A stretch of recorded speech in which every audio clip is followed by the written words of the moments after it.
with John Sterling and Susan Waldman, bringing you all the play-by-play exclusively on your flagship station for Yankees talk, tickets, and every game. The Fan, Sports Radio 1019 FM and Sports Radio 66, WFAN and WFAN FM, New York, a radio.com station.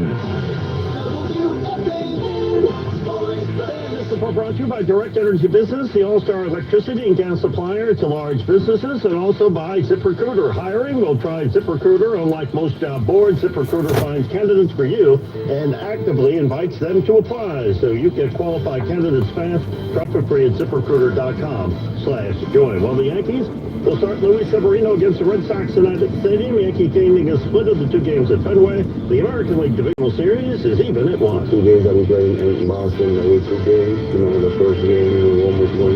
We was close. The second game, what happened. But, hell of a team. Great lineup, great, full great starting lineup, and then started pitching. So I think coming here is going to be good.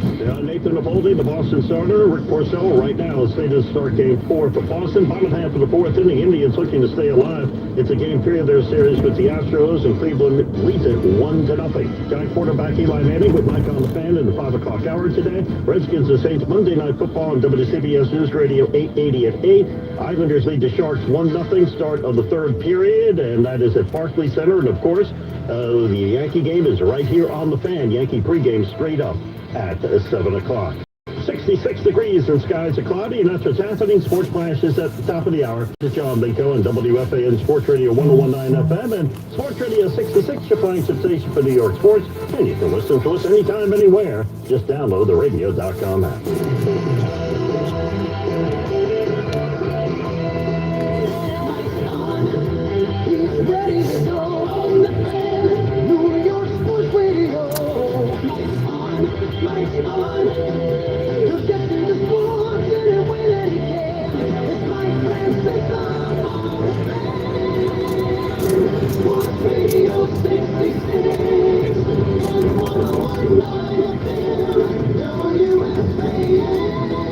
From the studios of WFAN, this is Mike Solon for SS Fan on this very busy Monday, drizzly, kind of dank Monday. I was out early playing golf this morning, so I know it's a kind of drizzly, overcast, kind of, dreary kind of day, but it's a big day, obviously, with a lot going on. This 8th day of October, Yankee baseball tonight as the scene shifts to Yankee Stadium for games 3 and 4. We'll take you right up until 7 o'clock till the pregame. Eovaldi and Severino, actually the pitcher who you would, sail if he's on, if he's himself. But Eovaldi scares you. He really does. This is a game that, this is a matchup that, Severino's got to be on his game tonight because you would expect good things out of Eovaldi. I will, against this Yankee matchup, Yankee lineup. This is probably the guy who matches up best.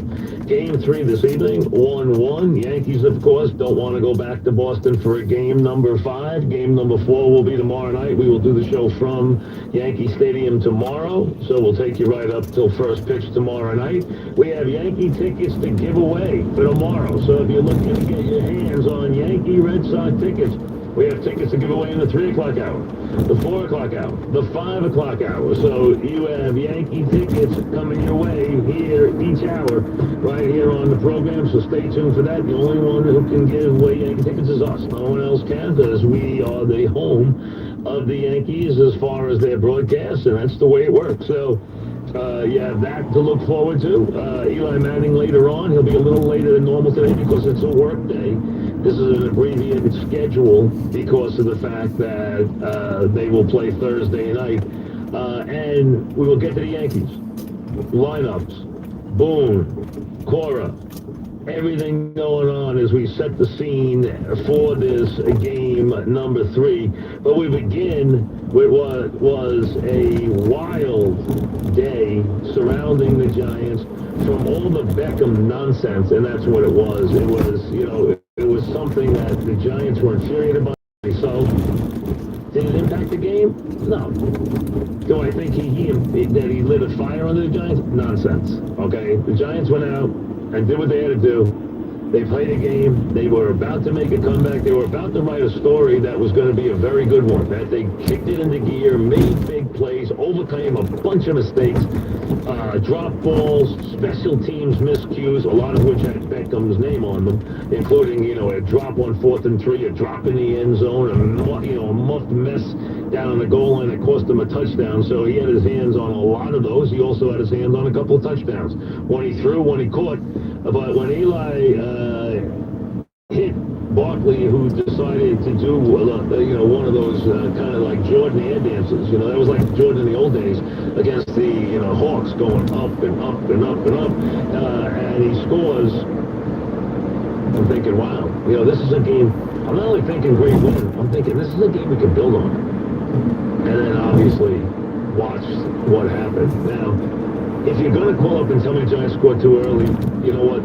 Save the dime. Don't, because only a fool would say that. You cannot, against a good team, decide when you are and aren't going to score. You're going to score as soon as you can score, okay? That's how it's played. You cannot manage it inside. When it's a minute, that's all you can do. Now, if you happen to, get the ball to the 1 yard line and you can manage the game a little bit, that's a little different. They weren't in that position, so anybody who's going to bring it up is a fool. So let's just drop that one at the doorstep. Now, the bottom line is they gave up more plays than they should have, but again, first of all, Carolina did everything to help you win the game. Their play call was absurd, absolutely absurd. They get away with it. Whether or not they got a good mark or not on the first down doesn't matter. It didn't impact the game, so it's just silly to even argue it because they would have had time to kick the field goal anyway. The guy kicks a bomb. I mean, listen, I'm watching it and saying, Newton can reach the end zone probably from here. Maybe I'm trying to calculate whether he can or can't get into the end zone for a Hail Mary. Never thinking a guy can kick a 63-yard field goal. I mean, a kick is a good kicker. We know he's a good kicker. He's going to make a million kicks. But I never thought he could kick a 63-yarder. The Giants get beat last year on a bomb in the Philly game, and now they get beat. I mean, that's not beat. That's getting your heart ripped out. That game was enormously important for them. They got down. They made a million mistakes. They were all culpable, and then they really put on a terrific last 8 minutes. Took the lead, get the touchdown, get the 2-point conversion, get another touchdown. I mean, really, they're about to change their season. They're about to change their stars. And this whole thing falls apart in the last minute. As bad a gut-wrenching loss as you can possibly have. Listen, I'm not going to kill the defense. But they made a play, yeah. Did I think they had made enough plays? Honestly, did. I was even surprised they lined up to kick. I said, I guess they figured, what the heck? Never in my wildest dreams am I thinking this guy's going to kick this through. And when that thing went through there, I'm like, oh, man, I can remember losses, but this one was a game they had to win that they're basically almost out of. They come back. They battle back. They show you the heart and the ability to make big plays and putting the ball in the people's hands you want to put it into and getting the job done and overcoming mistakes. And Beckham had made mistakes. Eli had made mistakes. They had made mistakes. Now they made plays.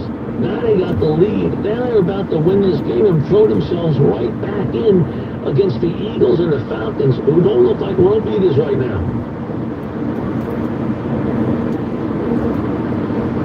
I expect this from the Eagles. I didn't expect it from the Falcons. I know they've been decimated by injuries, but they're too good to play this way. They are always going to be dangerous, but they're not world beaters right now.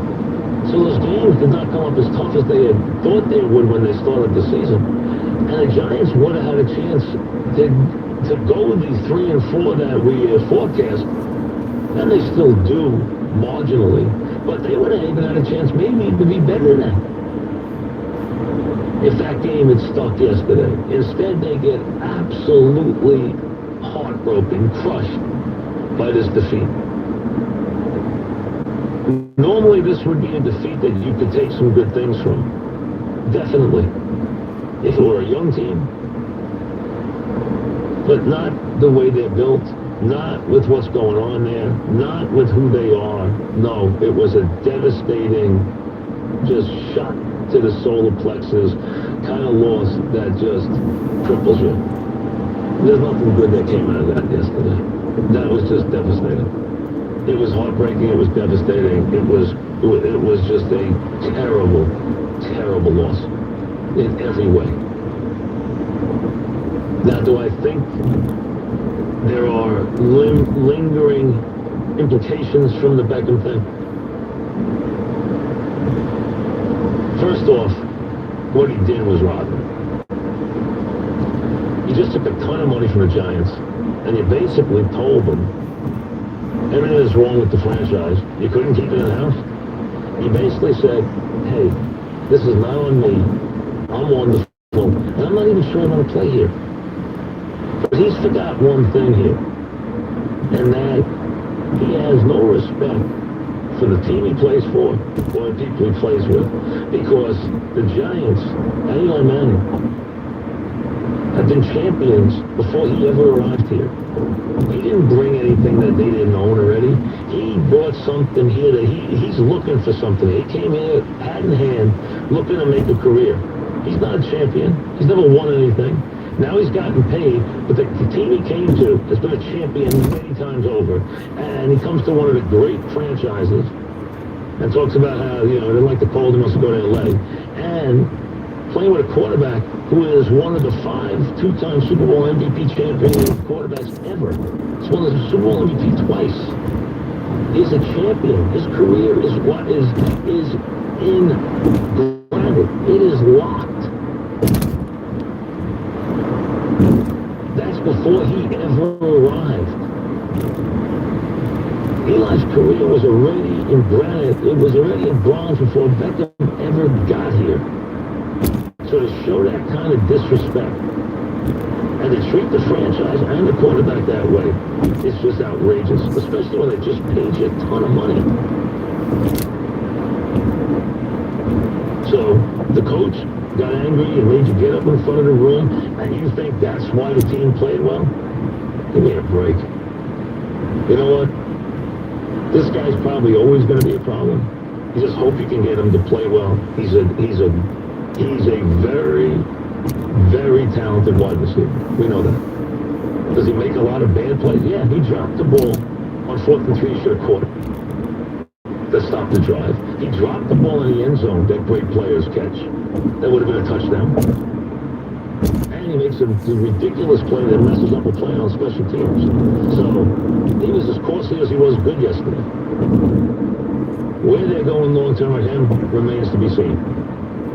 I don't think right now that wrecks the team. With it the right way. He put him in front of the team and made him deal with it. Eli is so different than most stars. He's not going to let that bother him. He's going to brush that off. He even did after the game. He said, Odell and I are fine. And I believe that. If Eli harbors anything, you're never going to know it. He's not going to let it bother him. Just like he's not going to let it bother him when he doesn't play well and he comes into the 4th quarter and he puts up 15 points in the last 8 minutes, which is what you want your quarterback to do. You want him to give you a chance to win. That's what you want him to do. And that's what he did yesterday. He put his team where they're supposed to be in the 4th quarter back on top, which we've watched them do for 15 years. That's what he did. It didn't hold up.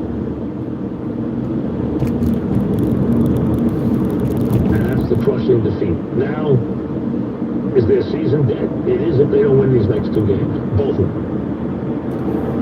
Can they win these 2 games? Yeah, they could. The Eagles would have their own problems. Falcons have a whole bunch of problems. They could win both games. They could also lose both games. It's that type of team. That type of year.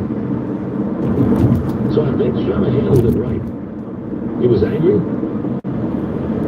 He made sure he turned it into a non-issue very quickly. He did it the right way. He put him in front of the team. He handled it exactly the way you want a head coach to handle it. He didn't act like it wasn't a big deal. He didn't brush it off. He didn't say it was immediate creation. He didn't say any of that stuff. He handled it the right way. It was a problem. He knew it was a problem. And he dealt with it that way. So I don't think that has any lingering problems. The problem is they got beat on a 63-yard field goal in a game they had to win. A game that was going to give them something really to build on. it turns into another awful Sunday. Good day for the Jets. We'll get to that. We'll go around the league. All the baseball, all coming up. So it's a busy show. Back afterwards. Sims and Boomer Esiason know the importance of having a team you can trust, so Investors Bank asked them to talk business banking in their terms. When you work with the team long enough, they become your family. Boomer and I, after this much time, he's like an annoying younger brother to me. Wow, you got the younger part right. Investors Bank knows that strong relationships make all the difference. For over 90 years, they've been treating CBS. Well, good afternoon. I'm Joe Avalon. With three things to know at 3:15. Number one, Governor Cuomo says that the limo that crashed had failed inspection a month ago and shouldn't have been on the road. Plus, the man who was driving it didn't have the license to do so. Number two, Hurricane Michael's in the Gulf of Mexico as an expected to hit the Florida Panhandle Wednesday night as a Category 3 storm. The storm surge could be 8 to 12 feet high when the hurricane hits. It will continue north into the Carolinas with heavy rains. And number three, President Trump calls Christine Blasey Ford's and two other women's allegations against Brett Kavanaugh all made up. It was fabricated. He said Kavanaugh was, quote, caught up in a hoax that was set up by the Democrats. Trump predicts many Democrats will vote Republican in the midterm elections because they're angry about Kavanaugh's treatment. 8 years ago, Eric LeGrand was left paralyzed from the neck down, a football injury during a Rutgers Army game at MetLife Stadium. Today, he thanked the doctors and nurses who helped save his life. LeGrand is still confident, but his goal of walking again one day has not changed. He believes he can. For him, when he first got here, It wasn't just how that they're just doing this for a paycheck. No, they're doing this because they actually care about me. Because they could easily say, all right, he's not that easy patient to deal with. Just left me and check on me, whatever. But no. Mark Sparta is the president of Hackensack University Medical Center. We are here when our community needs it most. He says seeing LeGrand is a reminder of the hard work everyone has done. It's especially gratifying For our team, countless hours in training, to see someone like Eric come back and see the fruit of their labors and have such a positive ambassador for the services that they deliver. 8 years later, this hospital remains the only trauma center in the area. At Hackensack Medical Center, Kevin Rincon, WCBS News Radio 880. Get set for winter activities and summer clothes. The ice rink at Rockefeller Center opened today. One of the dreams of every figure skater to perform here, besides the Olympics, of course. And now Kira Corpy is 2 for 2. She's a two-time Olympian, and for the first time today, she took to the ice here in Rock Center. They say the opening of this rink is New York's oldest harbinger of cold weather to come. The weather may or may not be cooperating here on opening day. That's not stopping some younger New Yorkers from living their dreams. Zoe Rowland is a member of figure skating in Harlem who tells me there's a certain New York City pride she feels here. Skating in the middle of the city is always a pleasure. It's not something you do every day. We're usually in an indoor rink. It's just us and our coaches. So, skating for the people of our city is always elevating. The rink, as they call it, is open till April. In Rockefeller Center, Matt Rosenberg, WCBS News Radio 88. WCBS News Time 3:18. Time for traffic and weather together. Checking in with Jim Sullivan. And Joe, we still have a crash being cleared on Long Island in Uniondale on the south Meadowbrook. It's right before the Southern State in the right lane, but it is causing delays going back to the Coliseum right now. LIE westbound as you're getting into Roslyn Road, you've got some volume. No problems on the eastbound side. Same on the Northern State. Same on the Southern State itself. It's actually not such a bad ride. If you're in Brooklyn, Belt Parkway is building up eastbound between the Verrazano Bridge and Ocean Parkway. Verrazano Bridge itself, Brooklyn bound, that's still a little jammed up. And on Staten Island on the expressway, looking okay on the westbound side. It is eastbound by Route 440 where we're still seeing delays going back almost to the Goethals Bridge. Hudson River crossings outbound at the Holland Tunnel. It's about 10 to 15. Same at the Lincoln Tunnel. It's about a half an hour on the outbound side of the GWB. It is over an hour to the inbound upper level. An earlier crash that was under the apartments. And at least 40 minutes to the lower level. You've got delays back out of 8095. You've got delays on the Route 46 approach. So avoid the inbound George Washington Bridge right now. Next traffic update less than 10 minutes away on WCBS. Let's get that forecast now. Find out when this dreariness will end. Here's Channel 7 meteorologist Lonnie Quinn. Man, you're absolutely right. And so what's going on? What's going on with this holiday weekend of ours? Where's the sunshine? Where's the warmth that we really had anticipated? Well, look, I spent a long time trying to figure out Mother Nature. She's always got some tricks for me. And we were anticipating a southwest wind. So we thought warmer temperatures, and it was sort of blowing the clouds out into the ocean. Well, it's an easterly wind. A little bit of egg on our faces because we did anticipate it to be a better weekend for you. It is 66. It's overcast right now. You have a chance for a little, like, suspended drizzle in the air, but rain is really going to stay well north of our area. It's the easterly wind. That's just it's a troublemaker for us right now. Not giving us any sunshine, not giving us temperatures that really we thought would be about 10 degrees warmer. What happens tonight? You go down to about 64 degrees. What happens Tuesday? Patchy drizzle possibly in the morning, but then we think you'll see a little bit brighter afternoon at 77. Not perfect, but a little bit brighter. Wednesday, partly sunny, and 80 in the CBS Weather Center. I'm Lonnie Quinn. I like the sound of 80 degrees.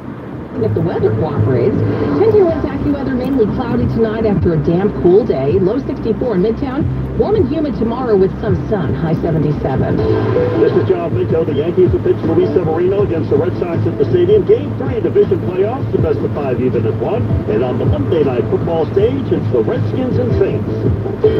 This is Joan Goniger at Bloomberg, taking prepaid cellular to the next level, and consumer shares are leading the Dow to positive territory, up 51 points. The Nasdaq down 39. Wins News Time 3:21. Let's head over to the Lemo's Discount Tire Traffic Center. Traffic and Transit now with Greg Rice. Oh, you're getting home through Queens on the Long Island Expressway, and you're getting home slow from right around Casino Boulevard over to the Cross Island. Grand Central, you can gut it out through Kew Gardens. It's a whole lot better. Eastbound belting up brake lights, Van Wyck to Francis Lewis Boulevard. Westbound loaded in front of Lefferts Boulevard. Van Wyck still a tough ride either way to Hillside Avenue.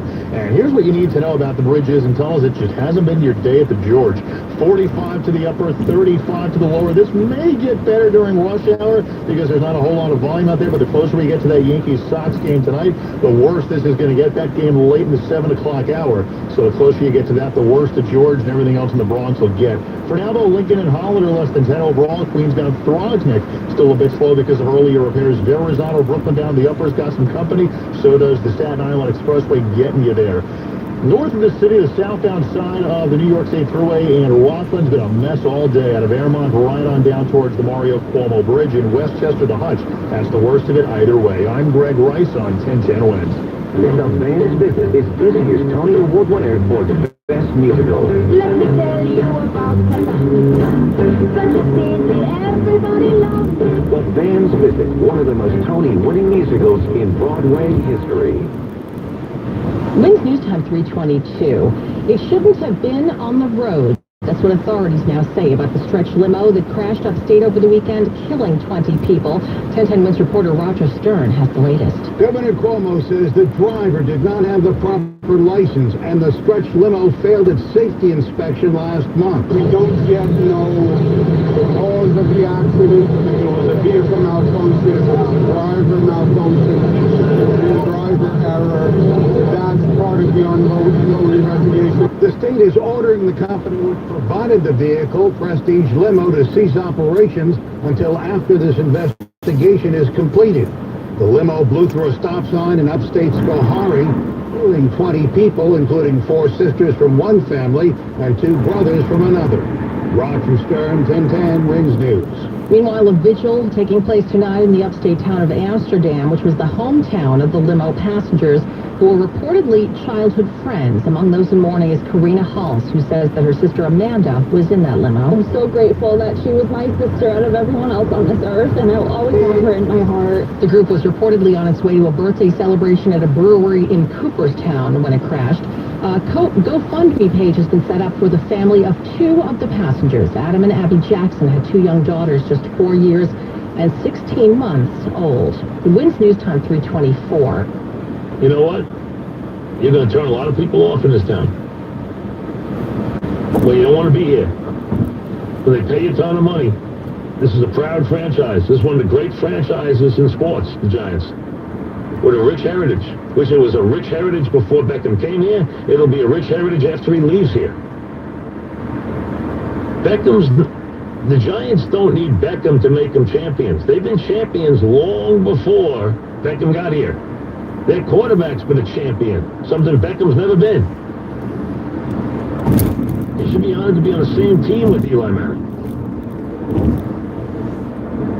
So that's nonsense.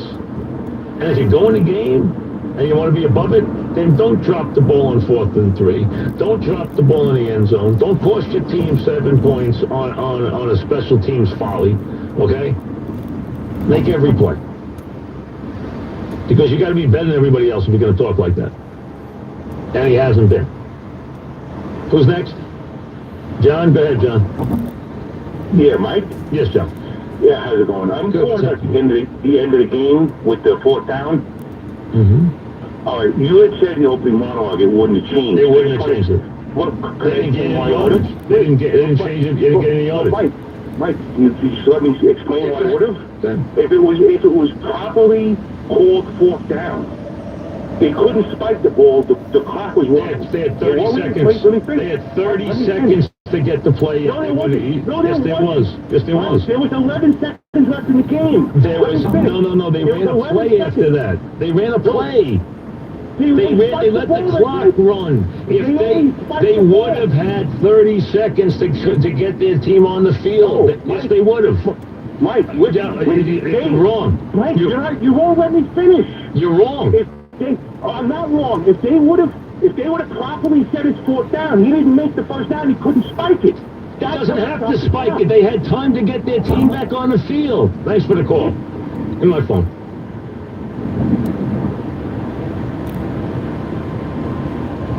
We already went through this. They would have had time to get their team back on the field, okay? I will take you through the play-by-play, and I want to make sure this play-by-play has time on it, okay? So if it doesn't, I'll have them get me the other one. Oh, yeah, it does. Okay. Third down. 3rd and 1. 30 seconds left. They run the play. They don't make it.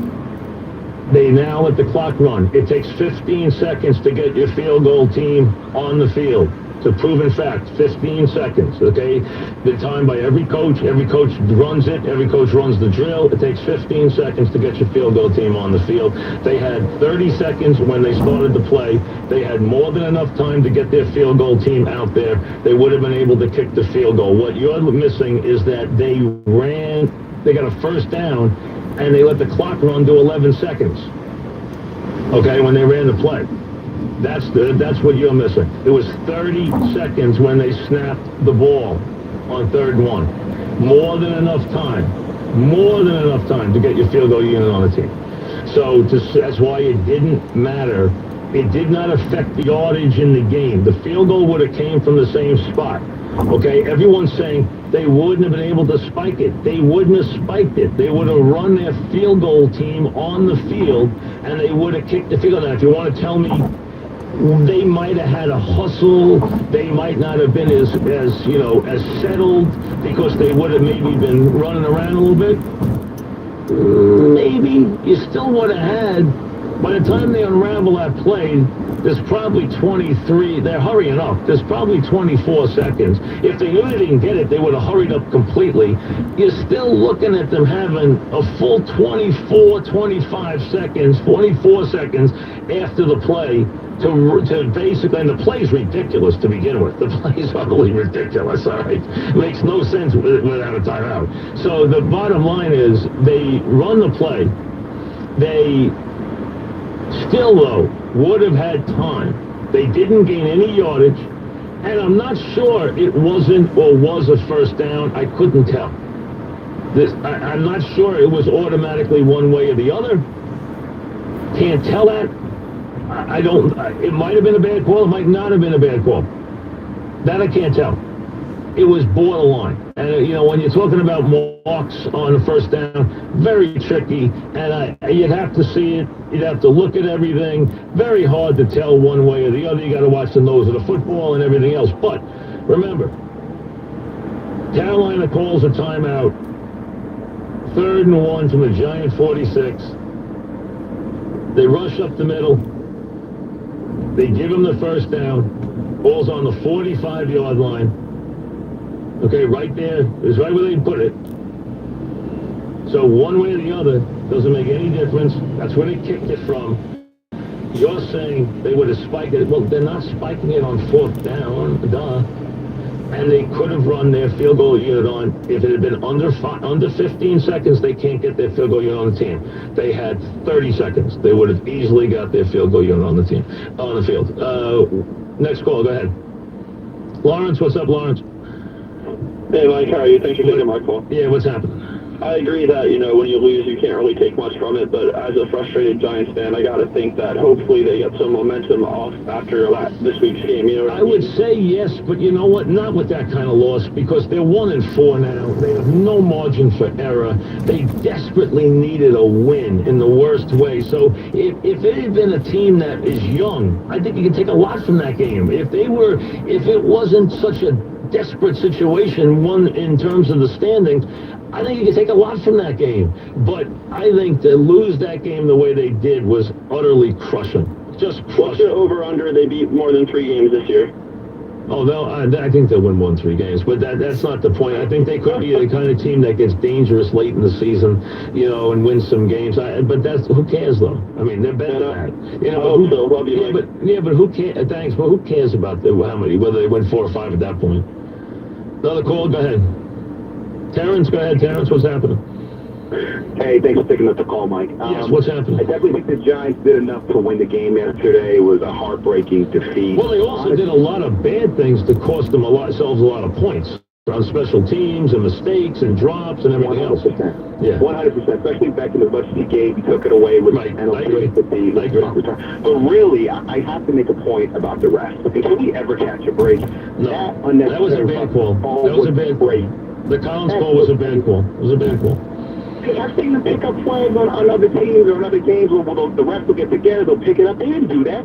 They knew that was the right. I mean, you played that in instant replay. It was obvious. It was a bad call. I agree with you. You're 100% right. It was a bad call. And there were several other calls, but that one to me was the big one. And I mean, like I said, I try to watch it with an even keel, but I thought that was just You're right about it. No, your point is well taken. It was a bad call. Case closed. It was a bad call. You're right. It helped them. It was a bad call. I totally agree. In a league full of bad calls, it was a bad call. I mean, you see a lot of them now, but you're absolutely right. And you see a lot of puzzling stuff in this league now, crazy decisions. Like last night, Jason not going for it. I was stunned that Jason didn't go for it last night, and I was stunned he didn't, and I know Jerry got on him, but Jerry loves Jason. Anyway, he really does. Give me another call. Go ahead. Gerard, what's up, Gerard? Hey, Mike, what's going on? What's happening? It's a quick Giants comment. I'm a Jets fan, but I mean, Giants, in a way, with signing Beckham, you have to understand, they had to know the potential for these comments over the years is gonna happen. And well, you hope that a guy, you hope that he grows up. I mean, you hope that he matures. You gave him. We're going to year what? Year 5. I mean, what is he going to his 5th year? At some point, a 10-year career, he's halfway through his career. Anyway, how low would you drop Stan tonight if he misses in a big spot again? Because I think he's must have left double-digit men on base in the playoffs thus far. This will not be I would drop him against righties. I would not drop him against lefties. He kills lefties anyway. But against righties, but I'm telling you right now, just like, see, the one thing you got to remember is these guys, they live with these guys. They stick with these guys. The perfect example is Sanchez. Every one of you guys wanted Sanchez out of the lineup. You wanted him off the team. I mean, I took calls for weeks at a time. They stuck by him. Give Boone credit. And thanks for the call. They stuck by him. And what did he do? He wrecked the game. And the reason why you play him. Well, Cole called me last week and said, hey, why is he in the lineup? He's hitting 180. I said he's in the lineup because he can do something that most guys can't do. He can wreck the game. What did he do? He wrecked the game. That's what he's capable of doing. He's capable of wrecking the game. There aren't a lot of guys. Stanton is capable of wrecking a game. Now, I don't like Stanton-type players. Never have. All right? And I just don't like the feast of famine part of it. And, I didn't, I've been, but I'm not going to tell you that he's not going to be in the lineup. He's going to be in the lineup, and they're going to leave him in the middle of the lineup. That's not going to happen. And hopefully he runs into a couple of these. Think about what would have happened if he didn't have that bogus home run, I mean, he at least got that home run to make his stats look okay early in the season, in the postseason. Because otherwise, forget it. All right, give me one more before we take a break. Go ahead. Anthony, go ahead, Anthony. Hey, Mike, how are you? What's happening? I know today you're going to hear a lot about the Giants game and, the officiating. Obviously, when I was watching the game yesterday, well, I thought the Collins call was, a horrible call. But I also wanted your opinion on the one call. Carolina, I think, had 1st and 10 on, I think, their own 15, maybe 16-yard line, and Cam Newton rolls out. They call a hold on Carolina, but then they get Kerry Wynn for the passer. He did. He knocked him down, though. He did. You can't hit him. I mean, listen, I wanted to see the replay and see if it was both, because the hold was so obvious, and he hit him late. But he did hit him late. I mean, he knocked him down. That was the problem. It wasn't like it was a brutal hit, but I'm telling you, in this climate, and you're right, in normal terms, that's not a play that you call a penalty. Thanks for the call, but in this climate, if you have a holding call and then you come in and knock the quarterback down, they're going to call it. And that play, I knew they'd call it. And they're going to call those. And yeah, it's terrible. You get sick of looking at them. Because, it's Cam Newton, and he's going to run around the end, and he's going to go for 20 yards, and he's going to break tackles, and you know what, if you hit him, you're in trouble. So, from that standpoint, especially when you're dealing with a big, tough, running quarterback, it makes it really tough to play against a guy like that. Because when you back off him, like years ago, who was it? Was it JPP? Who was it who backed off the Titan quarterback? Was it Kimo no good did that? Yeah, so, I mean, remember that play? It cost him a game. I mean, that was just unbelievable. That was terrible. So, I mean, you don't want to have that. The guy in Miami trying to get away from the quarterback and tore his ACL. It's getting crazy. Back after this. Hi, welcome to this Subway ad for the new Chipotle cheesesteak. Everything you fight for, everything you believe in. This was a woman protecting herself. Will be put to the test. Your job is to tell me the truth. A new bull after a new Magnum PI and all new comedy. CBS Tonight. Tonight, starting at 8 on CBS 2. And stay tuned for CBS 2 News. So recently, a healthy couple in their mid-50s came into Alitra Health for their longevity exam. They were not expecting particularly to find anything wrong on the assessment, but the exam showed otherwise. Dr. Avi Nemitz is medical director at Alitra Health's Manhattan Center for Life and Longevity. So they go through a very complete evaluation, blood work, scanning of the coronary arteries, stress tests, evaluation by nutritionists and exercise physiologists. We sit down at the end of the day, and his whole world changed in that moment. Alitra Health provides a full, in-depth, comprehensive longevity exam to detect problems before they occur. Without an intervention, he was going to have an active cardiac problem. So I told him, look, you're going to be fine. He left with a lot of confidence, knowing exactly what he was supposed to do. We understood what he had, and now he's going to be able to deal with it. Why spend time worrying when Alitra Health in Manhattan can provide you with a complete snapshot of your health today? Visit alitrahealth.com. That's ELITRA health.com. Alitra Center for Life and Longevity, because nothing matters if you don't have your health. 3:38 at WCBS. Traffic and weather together every 10 minutes on the 8th. And we're saying a good afternoon now to Kelly Dillon. Good afternoon. We're dealing with big delays this afternoon at the inbound George Washington Bridge. Upper level, at least an hour wait. The lower deck, about 30 to 40 minutes. This is all from an earlier crash on the upper level. So again, 60 minutes upstairs and downstairs about 30 to 40. So definitely skip the inbound George. Go for the inbound Lincoln or Holland tunnels. Both not too bad right now with a 10-minute wait. Now getting back into New Jersey, not terrible. Both around 15 minutes. And heading to the outbound George, pretty quiet so far on the West Side Highway. No delays, just a little bit slow right now between the 40s and the RFK, the Cross Bronx. Not too bad. Westbound delays right now traveling between 3rd Avenue and the bridge. Now, southbound Route 17 in New Jersey, things looking better. That crash prior to Route 4 in Paramus, that's been cleared up. So delays in that spot are starting to ease out. Your next traffic update in less than 10 minutes on WCBS. On the Quinn's forecast, cloudy skies. We'll continue to see some drizzle off and on through the night with a low of around 65. Tomorrow, partly sunny, warmer, more humid, high of 77, and we'll be up near 80 for Wednesday.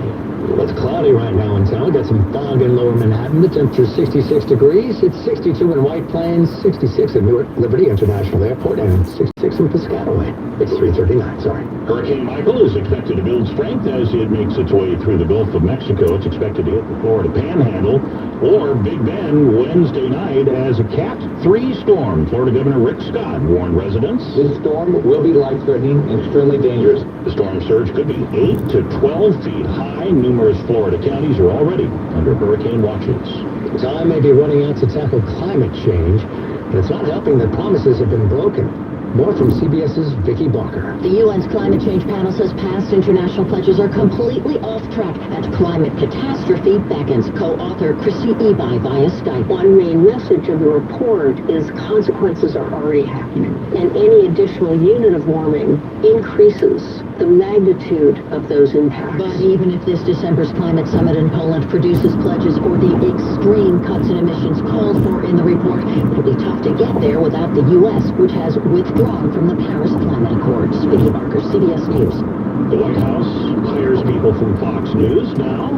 Fox is hiring the former White House Communications Director, Hope Hicks. Hicks resigned from the White House back in February after facing scrutiny for testimony in front of the House Intelligence Committee, in which she said she occasionally told lies while working for President Trump. Hope Hicks was one of the president's longest-serving and closest aides before she left the White House. She'll start in her new position once Disney closes its acquisition of 21st Century Fox assets. She will lead public relations on the remaining non-Disney Fox properties. CBS News Time, 3:41. Following a routine physical, Pastor Billy Richards of Brooklyn was referred to a urologist. Tonight, low 65. This is John Victor. Yankee Stadium figures to be electric tonight for Game 3 of the Yankees and Red Sox Division Series even at 1. Monday Night Football for Saints and Redskins. This is Joe Doniger at Bloomberg. Netflix buys the studio. Walmart makes TV shows, and the Dow gives back its losses. It's now up 72 points. The NASDAQ down 40. Wins News Time 3:41. Time for traffic and transit, and here's Greg Wright. Well, through Rockland County, if you're on the or get to the Palisades Parkway on the New York State Thruway, it's going to be a little while. Southbound Thruway loaded from before Airmont down to the Palisades. Northbound out of Nyack, it's just been that kind of day. And trying to get to the Thruway, the northbound Garden State Parkway, slow on the entire New York portion. Here's what you need to know about the bridges and tunnels. The Mario Cuomo Bridge itself, that is fine. The inbound George, close to an hour on the upper, 30 to 40 on the inbound lower. This just has not gotten better. It's going to get worse later with that Yankees Red Sox playoff game late in the 7 o'clock hour in the Bronx. Here's what you need to know about the rest of the bridges and tunnels. Holland's about 15 to 20 minutes in, 10 out. Holland or Lincoln, no more than 10 overall. Queensbound, Whitestone, and Throgs make a bit slow. The outbound Brooklyn Bridge, not perfect, but not terrible. Belton, Brooklyn, either way, you got company from the Verrazano over to Ocean Parkway.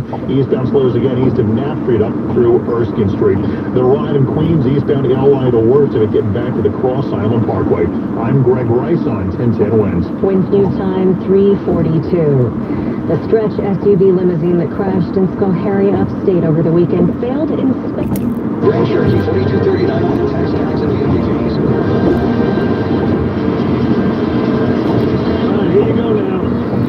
3 times today, you got a chance to win tickets to tomorrow night's Red Hot Game 4 against the Red Sox. Here it is.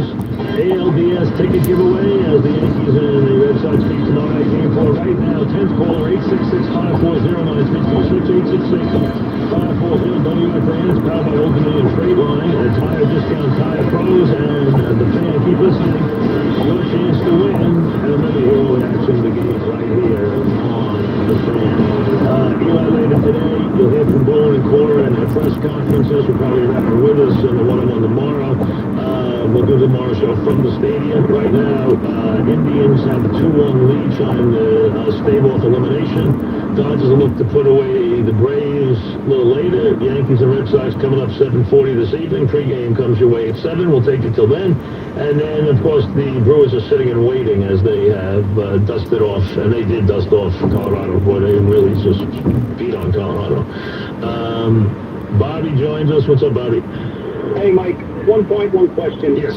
Firstly, I just want to say, in my view, that it seems Odell just has no clue what it means to be a professional football player. But the question is, how much blame for that do you place on the philosophy of Ben McAdoo for just never really taking a hard line? Yeah, and let's be fair. It started with Tom. I mean, Tom and I discussed it. I was like, Tom's like, yeah, he'll grow up. And I'm telling you, the Giants did the same thing with Beckham that they did with Shockey. They never got Shockey under control. Shockey was the fair-haired boy with them, and Shockey acted like a fool. And they never got Shockey under control, and they never got good till they traded Shockey. And when Shockey left, you know, that was it.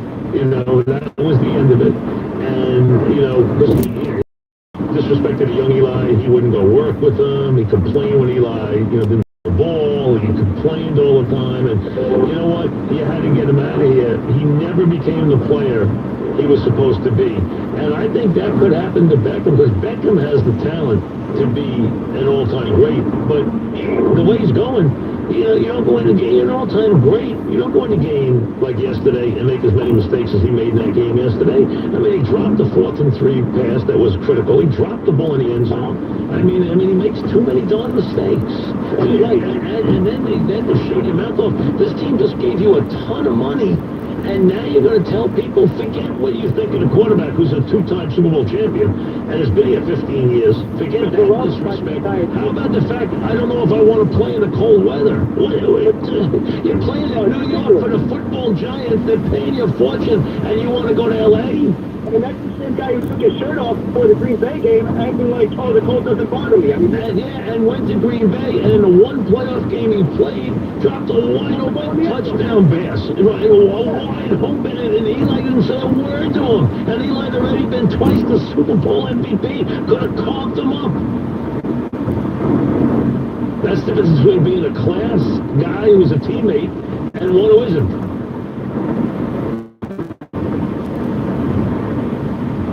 What Beckham's doing is look at what it takes to be a professional. Look at Eli Manning. That's how you be a professional. Sonny in Malvern, what's up, Sonny? Hey, Mike. One of the most devastating losses that you Terrible loss. Absolutely terrible loss. And I didn't see it coming. I did not know that guy could kick that field goal that far. I didn't even think they would try the field goal, to be honest with you. Yeah, I thought they were going to start in the end zone. Mike, one thing I can't get over is that, you talk about one emotions went out. Instead of coming here this afternoon and talking about what a great vintage comeback by Eli, what a great game by Beckham, what a great game by But we have to come in here and talk about, obviously, Beckham again. And I think the difference between Beckham in the past and Beckham now is, we used to kill me and, along with a lot of other people. The people who used to back him, though, they all amazed his teammates, love him. He works hard, he has high energy, they love him in the locker room. Mike, I don't know if that's the case anymore. With them talking about, Eli and the other teammates, that may not be the case. It may be a divided locker room, which is really bad right now. And I'm really glad Coach came with some emotion at the post-game conference. I'm really glad. And I understand, undressed him evidently, from what I understand, really gave it to him, was furious with him. And you know what? And put him in front of the team, which is what was needed. So I think they had a brutal loss. But he basically was putting that other stuff to rest. And he knew, he didn't say the stuff like, you guys are creating it, or you know what, it's all a media. No, he basically said, hey, I'm going to put a stop to it right here. So he did the right thing. And you'd like this guy to, listen, he's a productive football player. Highly productive. As is Barkley. I mean, let me tell you, Barkley. This guy, he keeps disrespecting Eli. We got to trade him now. I think it's only going to get worse. Second point, I think, what do you think of this interview with Lil Wayne was there, and what do you think of Lil Wayne's new album? Ray and Stas are talking. What's up, Ray? Hey, Mike, how are you? What's happening? I'm a huge Giants fan, I think you know, and yesterday was my birthday. I'm sitting around watching the game, and everyone's over the house. I'm on pins and needles watching, and they missed the field goal, and they lost. And it's, what do you think? Who missed the field goal? What do you think it's... What game are you watching? The Giant game. Well, who missed the field goal? I'm sorry, they made the field goal. Oh, I got you.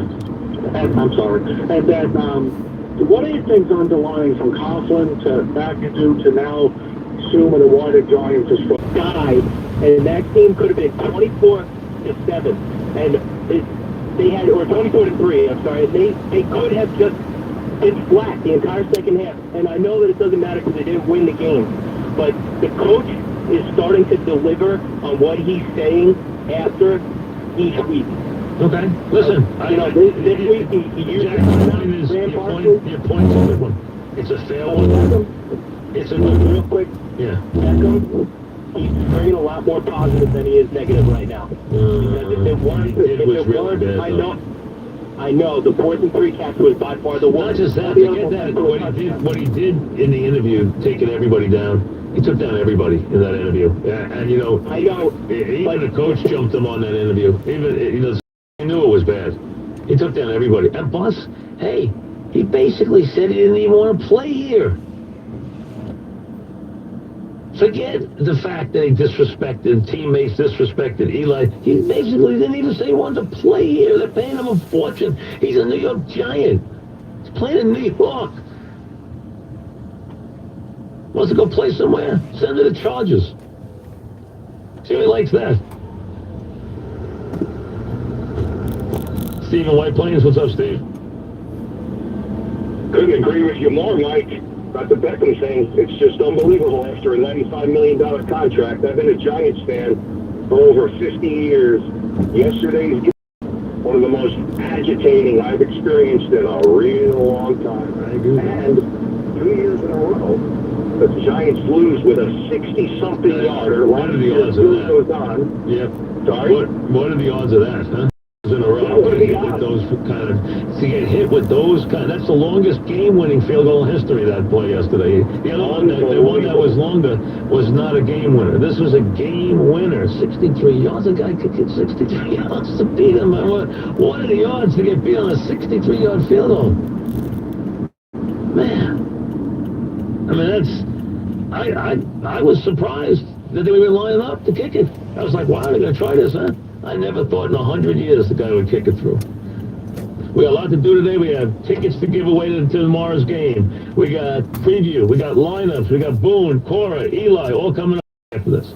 It's time to join the millions of people using Zoom video conferencing. Turn any size conference room, huddle room, or executive office into a Zoom room with flawless HD video, crystal clear audio, and instant wireless sharing. It'll even work with your existing hardware. Start your meetings with a single touch, or use Zoom's new voice command feature. Hey Zoom, start meeting. Huddle happy. Visit Zoom. 20% off virtually anything you can fit inside the 99-cent Napa reusable bag. So tell your buddies there's a bag they just have to check out. Quality parts, helpful people. That's Napa Know-How. Napa Know-How. Participating Napa Auto Parts stores. While supply. Minimum 3 items. Exclusions apply. Offer ends 10/31/18. Subway is raising the stakes with Subway Restaurant's Steak and Cheese Signature Wrap, Chipotle Southwest Steak and Cheese Signature Wrap, and the Chipotle Cheesesteak Sub on their new Sunflower Crunch Bread. WCBS News Time 3:58. Time for traffic and weather together, sponsored by Subway. Here's Kelly Dillon. I'm busy now on the northbound New York State Thruway approaching the Palisades Parkway, exit 13. Dealing with an accident there that blocks the lane to Connick. And northbound approaching Bryant Pond Road, everything subject to closure, all lanes with a pretty bad crash. And southbound at least a lane down with emergency crews. And now the forecast for the WCBS Weather Center. Well, thank you very much. It's 66 degrees. It is overcast. You're going to have that same sky right through tonight, right into the, at least the good portion of your day tomorrow. Now, is there going to be any rain? I think the big rain is going north of us. But we've got that kind of drizzle that is suspended in the air. And that's a possibility for anyone the first half of your day tomorrow. Second half of your day tomorrow, I think, is going to end up being a little bit more of that sun and cloud mix with bits of sunshine here and there. The high temp, and getting up there, about 79 degrees. This is WCBS, WCBS HD, WCBS FM HD2, New York. In the deadly Limo crash upstate, the vehicle failed a recent inspection and the driver lacked a proper license. Hurricane Michael in the Florida Panhandle is a Category 3 storm. From the Tri-State Chair, the Nobel Prize, and at the closing bell, sponsored by GD Technology and Entertainment, the Dow up 56, S&P up a fraction, NASDAQ down 49. Yankees and Red Sox tonight in the Bronx, Game 3 of the ALDS. Cloudy and 66 degrees in New York on Monday, October 8th. Good afternoon, I'm Steve Scott. CBS News next. More than just the headlines. This is WCBS News Radio 880. It's 4 o'clock. This is CBS News on the Hour, sponsored by Capital One. I'm Jim Shanavy. Federal investigators are now on the scene of Saturday's limo crash in Schoharie, New York, that left 20 people dead. Governor Andrew Cuomo says the limo company has been shut down pending the outcome of the probe, and it appears the vehicle should not have been on the road due to a failed inspection last month. As for the driver needed what's called a CDL, commercial driver license, with a passenger endorsement. The driver did not have that proper license. Correspondent Diana Goladraga. CBS News has confirmed that Prestige, the limo company involved in the crash, had 4 of its vehicles taken out of service after inspections over the last 24 months. Saturday's accident is raising other safety concerns for the limo industry. There has been a deadly limo accident every year in the U.S. at least since the year 2000. Those crashes are blamed for at least 68 deaths. Hurricane season doesn't officially end until November 1st. A reminder of that, churning up the ocean off the western tip of Cuba right now. Hurricane Michael, with 75-mile-per-hour winds, is expected to significantly gain strength before an expected landfall on the Florida Panhandle on Wednesday. Tropical Storm Michael will bring dangerous areas.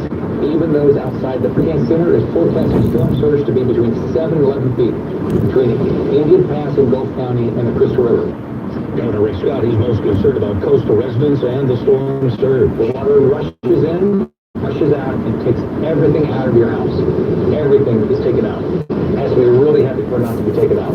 You will not survive storm surge. After Michael makes land, it's expected to drop heavy rain as a tropical storm through Georgia, the Carolinas, Virginia, Maryland, and southern New Jersey. Brett Kavanaugh is now Justice Kavanaugh of the Supreme Court, but the ordeal of his confirmation is still top of mind for President Trump.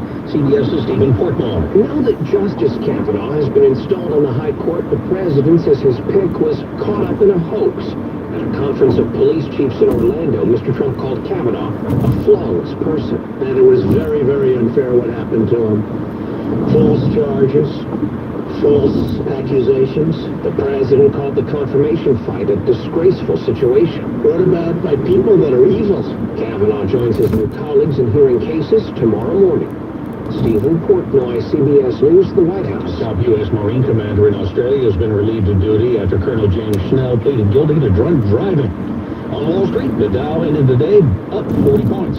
This is CBS News. Capital One Quicksilver Card. Earn unlimited 1.5% cash back on every purchase everywhere. That's all there is to it. Just unlimited 1.5% cash back on everything you buy. What's in your wallet? This is New York's News Radio, WCBS News Radio 880, a radio.com station. Good afternoon. Cloudy and damp, 66 degrees in New York. It'll be cloudy overnight tonight, the low in the mid-60s. Tomorrow, partly sunny, warmer and more humid, with a high of 77.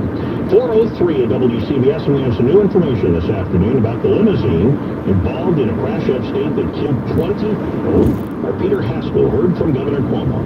The limo should not have been on the road, and the driver should not have been behind the wheel. That's the word from Governor Cuomo. That vehicle was inspected by the New York State Department of Transportation last month in failed inspection. And limo drivers need a special commercial driver's license. The driver of the vehicle, the quote-unquote limousine, did not have the appropriate driver's license to be operating that vehicle.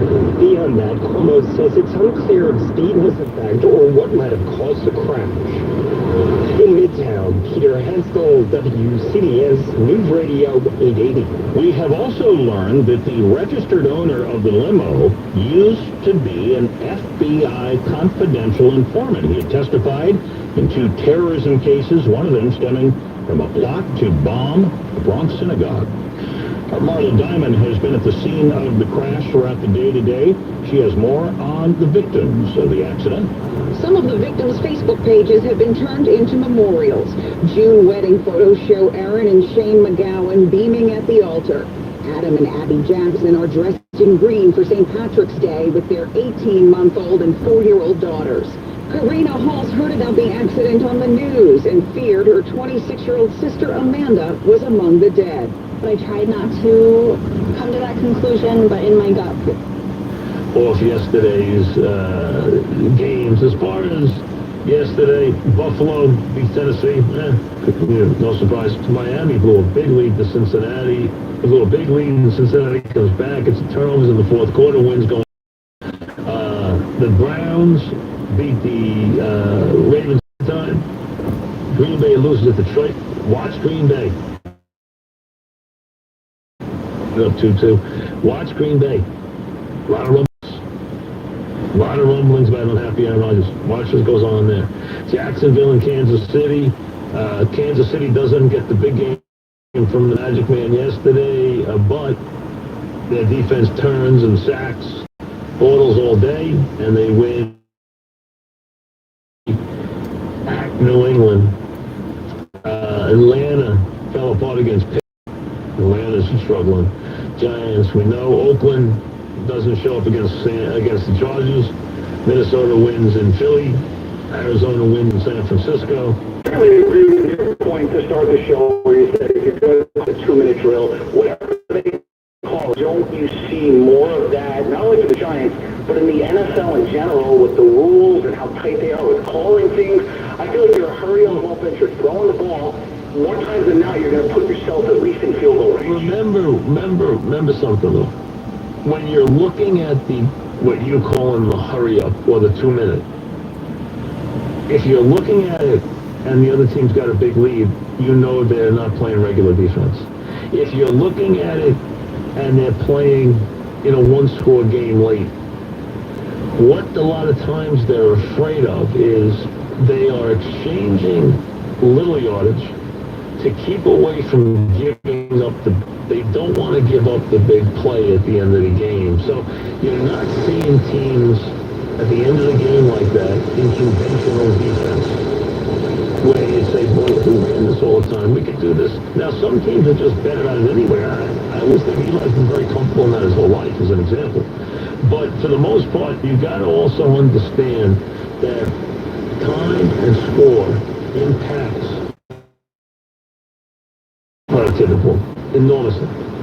Always when you look at how a team is doing offensively, take score and time into account, because it doesn't even get to the locker room. I mean, it's just a different world. I mean, you didn't do that stuff to your team because you're going to have to answer to them. You're going to have to walk in that locker room. Those guys, they stuff you in a locker. I mean, it's a different world, though. So the game has changed a lot. It has. And, the players are very accepting of other players being mouthy. But usually not about the players. It's usually about the team or the management. And, like you saw this year, the Steelers offensive lineman get on Bell. They got on once. They didn't get on again. In the old days, forget it. But it's a different world. Terry Bradshaw told, when I did that thing with Terry Bradshaw, which I wish I had a tape because it was so priceless, the thing. And if I could find it, I would play it for somebody because it was that good. He talked about how, this is Terry Bradshaw. He was afraid of Jack Lambert. He said his whole life, this is his teammate. He was afraid of him. That's how guys were with Jim Burt. On the Giants, man, nobody messed with Jim Burt. You ever say LTs don't know them? LT wasn't because Jim Burt was, he was the guy who would have to fight. So, I mean, the deal is that, you got him telling you what Mel Blount was like, what Jack Lambert was like, that nobody could call Joe Green Mean Joe. If you called him Mean Joe, look out. Like, the people would duck. Like, if you went up to him, the other players would duck because they knew it was coming. Because nobody could call him that. So, I mean, it was just the idea of the way things worked. It's just a different world now. It just is. And players accept other players' eccentric and, very outward behavior now. Much more than they used to. Dan in Jersey, what's up, Dan? Hey, I was just wondering, because as far as changes go, I see Eli doesn't call many audibles. He doesn't really move his wide receivers around anymore to read the defenses. I think, is it because he buys into Pat Sherman? Yeah, but that's not true, though. First of all, you can't tell that on television. There's no way for you to know what he's doing and what he's not doing. You don't know that. And, there's multiple reads on every play. So, I mean, you're not looking at the primary. The play has multiple. The play can be designed one place and goes another place. It doesn't mean it goes. The ball doesn't always go where it's designed to go. That's why you have reads. There's second and third reads. That's the way it works. Mike in Florida, what's up, Mike? Hey, Mike, how you doing? Thanks for taking the call, as always. What's up? As regarding Beckham, and I've always said that I always thought he was a cancer. He's sharing, and he's a tremendous player, but he's sharing the same town with one of the best players and best, on the field and off the field players in Aaron Judge, and this guy's a clown. I'm sorry. I can't take it anymore. I can't take it. One guy has nothing to do with that. Unfortunately, one guy has nothing to do with the next guy. I mean, Aaron Judge is Aaron Judge. He does what he does, and Beckham does what he does. I mean, that's all there is to it. And, we know that wide receivers, for the most part, have, it's funny, in the old, if I go back another generation, the linebackers were the crazy guys in football. Now it's the wide receivers for some reason. It just seems the wide receivers are the ones that are always out there, really. I mean, and we've had this for a long time. You had it with Chad Ochocinco and Moss, and we can name a million of them. There's been a lot of them. There really have. I haven't mentioned the Jets yet, which I should, because that was a good win yesterday. And again, to me, these are building block games for the Jets. When Sam's making big plays, and it's funny, I was watching the Giants, and I taped the Jets. And during the commercials, I'd flip over to the Giants, just for the sound. I mean, I had the game on, but I would flip over for the sound to hear the game during the commercial. And I was taping it to go back and look at it. And I didn't really go back and look at a lot of it. But I caught Fouts saying how he liked Sam's makeup, the way he carried himself on the sideline, and with an emotional day from that standpoint. That was a good win yesterday. If the Jets can get, 7 or 8 of those for the season, with Sam having days like that, where he's making big plays, where he's getting the ball to the wide receivers, where he's scoring points, hey, that's all you're trying to do. It really looks like this crop of quarterbacks is going to be with us for a while. There's a group that comes and they stick. This looks like a group that is going to be here for a while. Whether you're talking about Sam, whether you're talking about Josh Allen, whether you're talking about Rosen, whether you're talking about Baker Mayfield, it looks like they're all going to be around here for a long time. This looks like a keeper group. It really does. They're already pretty much, I would say, the 4 of them look like they're pretty much establishing themselves very quickly. They really are. So, you give them credit. They're doing a good job. And that was a very good win for the Jets. Needed a positive day. And that was a very positive day. They made a lot of big plays. They made a lot of big plays on the passing game. They obviously made some big plays in the running game. So they made a lot of big plays yesterday. So that was a very good win for them. It was a very positive day for them all the way around. John in Jersey, what's up, John? Hey, I want to know who in the NFL thought it was a great idea to put the Redskins on Columbus Day. You know what I mean? I mean, come on. They might as well have made them play the Chiefs for crying out loud. I mean, that's kind of like a little ridiculous. John, who cares? I mean, give me a break. Brian in East End, what's that, Archie Bunker impersonation? Brian, what's up? Hey, my God, 2 minutes already been mentioned. I know from now a while ago, Eric Flowers got cut. Listen, not a surprise. He had been down. He was down to where he was demoted on the depth chart. He was even behind Napoleon on the depth chart. You knew the next step was out the door. We knew they were trying to trade him. I gathered it with the takers. Did they cut him officially? I know they were looking to trade him. Did they cut him officially now? Yeah, Schefter came out and yeah, but they haven't cut him officially yet, though. They're trying to trade him. They're still trying to trade him somewhere for something. I don't think they can get Listen, I'm not trying to kick the guy on the way out the door, but I don't think they're going to get anything for him. So I'm sure if they're not, he put out the report that the Giants would release him if they didn't trade him by tomorrow. So, no surprise. Ivan in Rocky Point, what's up? Hey, how are you? Good, what's happening? Yankees. Mm-hmm. I think Tanaka could be their ace. He was very, very smooth on Saturday night. He did an excellent job. And I don't think you're going to get many calls on trying to get rid of Sanchez and benching him. We haven't gotten to that yet, but you won't get any calls on Sanchez. The fans yell and scream until the guy does something good, and they just forget about it. That's the way it works, which is why that's why the managers do what they do, and the fans do what they do. I mean, that's just, fans are emotional. And that's, you have to understand that. But that's why you don't bench Sanchez, because... Yeah. And so far, he's done a good job with the glove. I mean, so far, it's been very good. I don't like where the Yankee bullpen is right now, though. I don't have great confidence in the Yankee bullpen. And I'd be very concerned about this matchup tonight, because I think this is the pitcher who matches up the best against the Yankees. Valdi's got good stuff, really does. And Summers, what's up, Ed? Hey, Mike, I agree with you with Odell Beckham. I believe they lost this kid when he wasn't told in that Carolina game, and now that he's got his contract, I also agree that I don't think this kid's going to change. Well, you know what? They gave him the money. He had behaved well this year. They gave him the money, and then what he did the other day was really bad. And it was not only bad, it was selfish.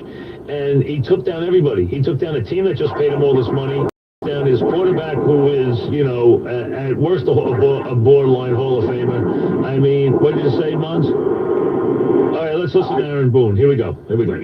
Success do you attribute to the quote-unquote home field advantage, and what does it mean for your team to have these next two games here at your place? We definitely feel like here that we do have a home field advantage. I think everyone's got to witness the impact I think our crowds had on things. Certainly last year when I wasn't here, that watching those games, actually doing the wild card game, but then watching those games on TV, the wild card game was a special environment, I thought, atmosphere-wise. Definitely gives us a home field advantage. And then I think, the way our ballpark is plays, I think we're kind of built for our ballpark in a lot of ways, and hopefully we can continue to play well here. Other questions? Meredith?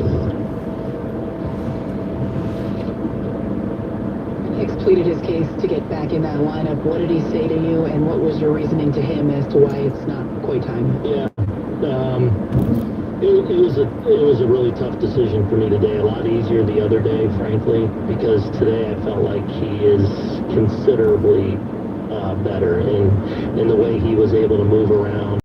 Matt Krause was out there clipping through some extensive movements. Felt like it was significantly better.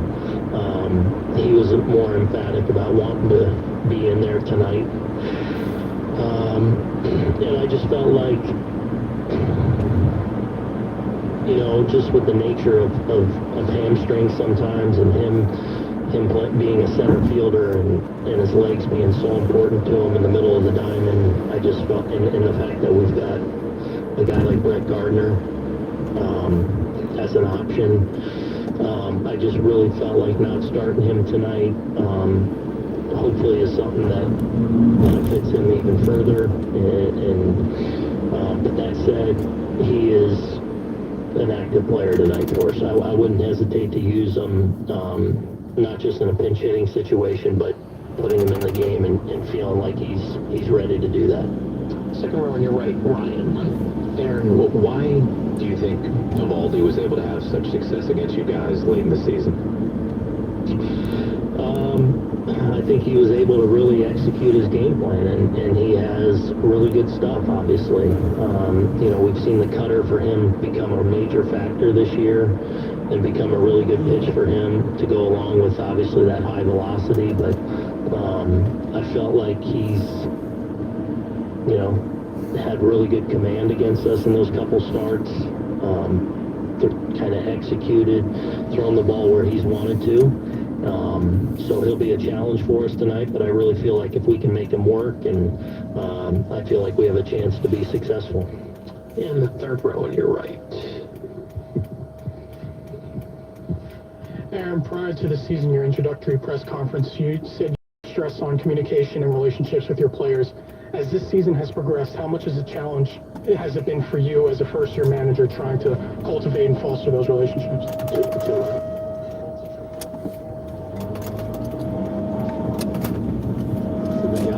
Getting to know guys and, trying to understand individuals and what makes guys tick. And it's been one of the really rewarding things for me to get to know these guys, because I came in with a high level of respect for a number of them.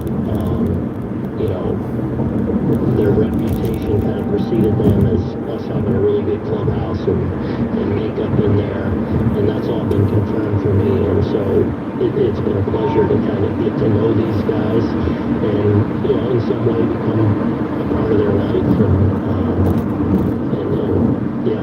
It's been one of the best parts about doing this job is getting to know those guys in that room. Stay right there, Andy. Using Matassis a little bit lately as that guy to come out third time to the order to relieve the starter. Is there something about the way his stuff plays or his makeup or whatever that suits him to that specific role in the playoffs? You expect to keep him? Well, he's one of the best relievers in the game and throwing the ball really well. So anytime there's a part of the order that scares you a little bit, he's a guy I'm really we'll see him in that kind of role again tonight. You could see him later in the game. We'll just kind of try as best we can come up with a plan, and then and then how Sebby's and how it factors into that. But he's certainly Dellin, that is a guy that, especially when it gets thick, he's the guy we're very comfortable giving the ball to right now. And one row behind, David. Aaron, when you have a starter going well like Tanaka the other night, how difficult is it to maybe fight your instinct to want to leave him in as opposed to going to the bullpen, and compare that to a similar decision in the regular season? The other night was fairly easy. I felt like once he got through 5 and he was at that point in the lineup where we were in the game and how we were set up bullpen-wise, it was a fairly easy decision for me. And even the last inning plus, was a little more difficult for him. They started to make him work a little bit harder. So I felt like it was a pretty easy call for me and Larry as we sat there and worked through it, that was the time to do it. And it is different than the regular season. There's no question about it. Generally speaking, especially when you have a bullpen like we do, during the regular season, there's nights where you're staying away from certain guys, or you don't want multiple innings out of guys, and because you're in an everyday mode. Here in the playoffs, you've got some off days built in, so guys are able to recover, and you're willing to lean on guys more. All that goes in, but it's definitely a little bit different than the regular season, I would say. Standing on your right, Wally. Aaron, if I could jump ahead to tomorrow real quick, can you explain your thought processes in starting CC over maybe bringing Hat back after only 40 some odd pitches? And if you were to lose tonight, could that change? I don't think so. We feel like CC physically is in a good place right now, coming off a really good start at the end of the year. Feel like his knee is in a good place, and feel like he's been pretty good. We're able to give him that. We feel up and ready to go for tomorrow, and we'll feel good about giving him the ball.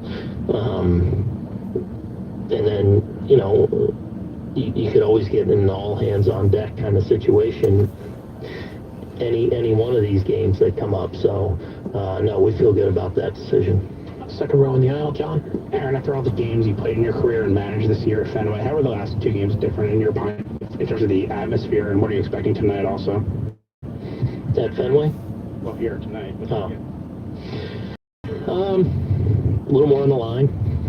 But I mean, it's fun. It's a fun time of year. I mean, you're playing for a lot, and you put a lot into being in this situation. So you kind of embrace that. As far as being at Fenway, I feel like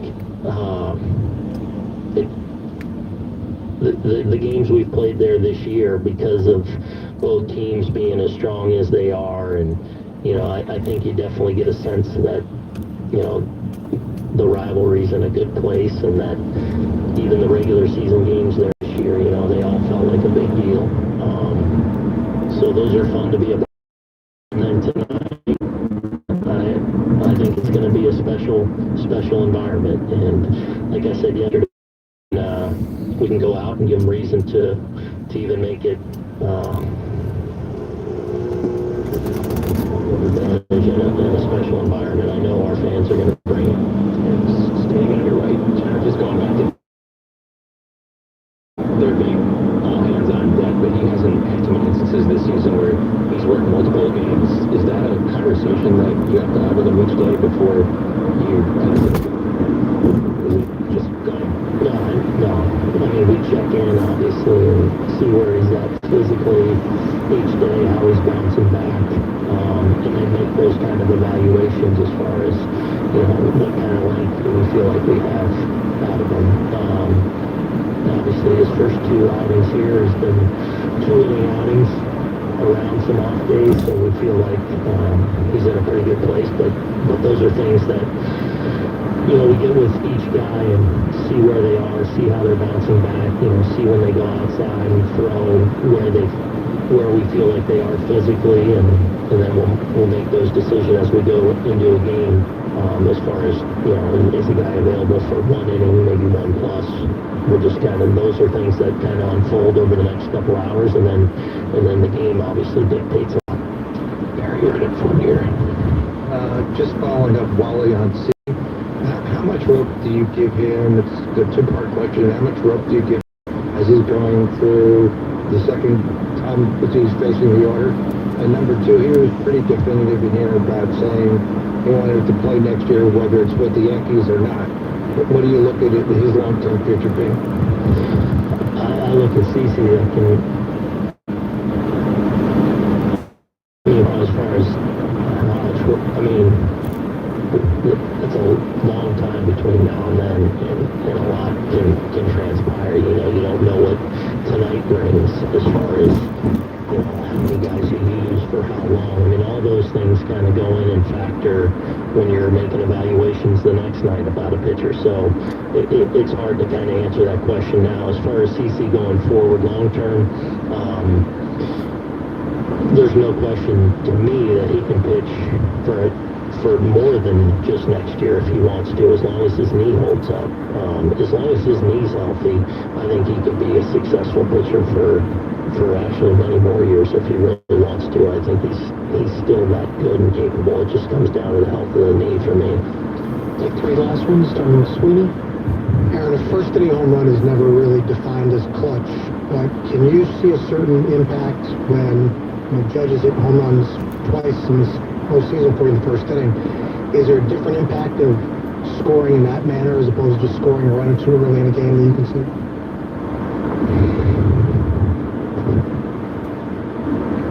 Well, I'd say, I guess since the two games that he's homered like that have unfolded the way they have,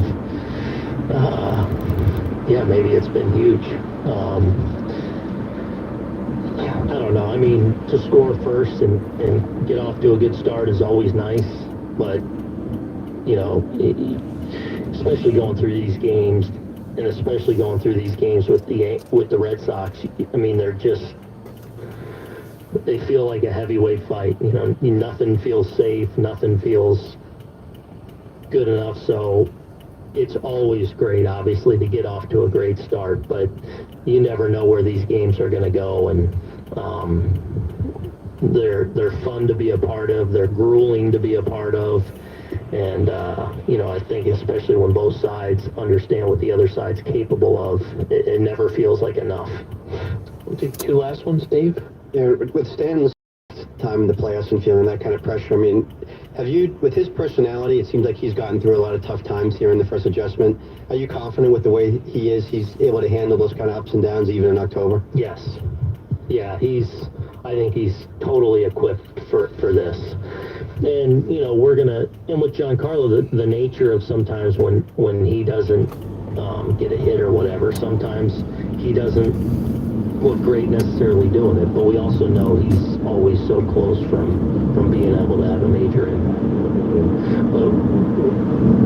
Shown me without a shadow of a doubt this year that he is so equipped to handle the ups and the downs and the daily stuff that goes on. I know he'll be prepared, focused, in a good place, and give himself a chance to be really successful. When Severino was on such a roll in the first half, it almost seemed like, I don't say taken for granted, but like, it seemed like there was just utter confidence you were going to get whatever you wanted out of him in every start. I mean, 7 innings or less if you want. Right. You showed confidence in him going with him in the wild card game. Has that feeling returned now that I know in the playoffs sometimes you're not going to go as deep with a guy, but confidence that you're going to get whatever you want or need out of him in every single start at this point? I feel great that he's pitching tonight, and feel like some of the trials that he's gone through this year, even more prepare him for these kind of outings and these kinds of moments. So I feel like the way he was trending, the way he started to throw the ball the last couple of times of the regular season, and then obviously against Oakland, I feel like he's in a really good place right now, physically, mentally, and hopefully he can go out and set the tone for it. Eric, thanks for your time. Appreciate it. Is the Yankee manager, and we go from that right to the lineups tonight. Tonight's starting lineups powered by Casamigos and Tequila. Stay tuned weekdays at 5 p.m. for happy hour, where you can win a yearly subscription to my Mike's On app. Here are tonight's starting lineups. And remember, with Casamigos, you need no line. Here we go. First for the visiting Red Sox. And the matchup, of course, will be Severino against Evaldi, and Aaron just committed to CC without any question for game number 4.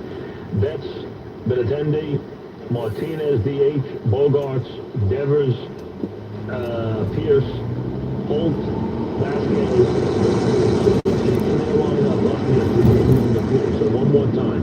Betts in right. Who loves Yankee Stadium in left field. DH is Martinez. Bogarts at short. Nadir is at third base. Pierce at first base. That might be due to the injury, but we'll find out. Holt is at second base. Vasquez is catching. Leona, who doesn't hit much, has really been good behind the plate. He really has been very good. Vasquez, Bradley, Evaldi. So Betts, Benintendi, Martinez, Bogarts, Devers, and Pierce, Holt, Vasquez, and Bradley with Evaldi on the mound. For the New York Yankees this evening, Hicks is not in the starting lineup. He is not in the lineup this evening. They said he is able to play, but they gave him one day off again, and the Yankees are very confident, especially with the way Gardner can control the outfield. He does such a good job there. Here we go. McCutchen, Judge, Voit. Stanton, DH. Didi, Sanchez, Andujar, Torres, Gardner, and of course Severino. So McCutchen, Judge, Voit, Stanton, Didi, Sanchez, Andujar, Torres, Gardner, Severino on the mound. The lineups this evening brought to you by the good folks at Casamigos. Back after this. Unhappy with your dentures? The Popper Dental team of Midtown Manhattan and Melville, Long Island offers affordable, life-changing dental implant procedures for most patients. Eat and taste the foods you love. Smile and speak with confidence. Live without gum irritation. Complimentary consultation. 2 locations, same experienced multi-specialty team. Visit implants.com. That's incredibleimplants.com. Looking for replacement windows for your next job? Made from ultra fiberglass